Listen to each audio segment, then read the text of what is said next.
বাংলাদেশের ব্যাংক ব্যবস্থা কি আজ খাদের কিনারায়? মাত্র কয়েক মাসে ৫১,০০০ কোটি টাকা উধাও। সরকার ব্যাংক থেকে এই বিশাল অঙ্কের টাকা তুলে নিয়েছে, কিন্তু কেন? কি এমন গোপন বিপদ ধেয়ে আসছে যার জন্য রাতের অন্ধকারে ফাঁকা করা হচ্ছে দেশের ভল্ট?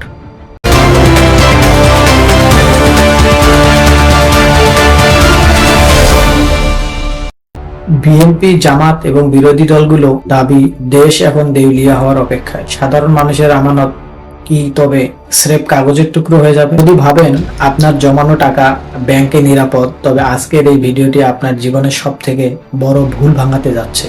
৫১,০০০ কোটি টাকার এই মরণ ফাঁদ থেকে বাঁচার পথ আদৌ কি আছে?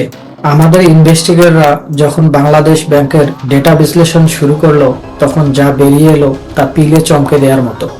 সরকার গত ৩ মাসে লক্ষ্যমাত্রার চেয়ে ২০০ গুণ বেশি লোন নিয়েছে রাজস্ব আদায় তলানিতে, অথচ মেগা প্রজেক্টের নামে খরচ বাড়ছে জ্যামিতিক হারে। এই টাকা কি তবে কোনো অদৃশ্য ফুটো দিয়ে বিদেশে পাচার হয়ে যাচ্ছে? বিরোধী শিবিরের জন্য এটি এখন ট্রাম্প কার্ড।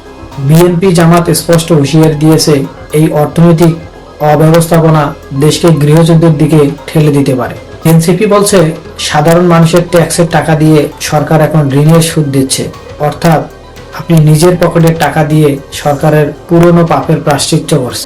সত্যটা শুনুন, সরকার এখন রবিনহুড পলিসি নিচ্ছে, কিন্তু উল্টো ভাবে। গরিবের ব্যাংক থেকে টাকা নিয়ে মেগা প্রজেক্টের ঋণের কিস্তি শোধ করছে। যদি ব্যাংকগুলোর কাছে টাকা না থাকে, তবে কাল আপনার বিপদ। ব্যাংক যখন বলবে টাকা নেই, তখন আপনি কোথায় যাবেন? এটি কি তবে শ্রীলঙ্কার সেই ভয়াবহতার পুনরাবৃত্তি? মুদ্রাস্ফীতি এখন আকাশচুম্বী। ৫১,০০০ কোটির প্রভাবে আগত দিনে টাকার মান আরো কমবে। তার মানে হলো, আজ যে টাকায় ১ কেজি চাল কিনছেন, কাল তা দিয়ে আধা কেজি পাবেন কিনা সন্দেহ। এই ভয়ঙ্কর খেলা বন্ধ করার উপায় কি? স্বচ্ছতা নাকি শুধু আশ্বাস? আমরা চাই সরকার এই ৫১,০০০ কোটি টাকা পাই হিসাব দিক। এই বিপদে আপনি কি সরকারের সাথে আছেন, নাকি আপনার মনেও সন্দেহ দানা বাঁধছে? কমেন্টে এখনই আপনার ক্ষোভ বা মতামত জানান।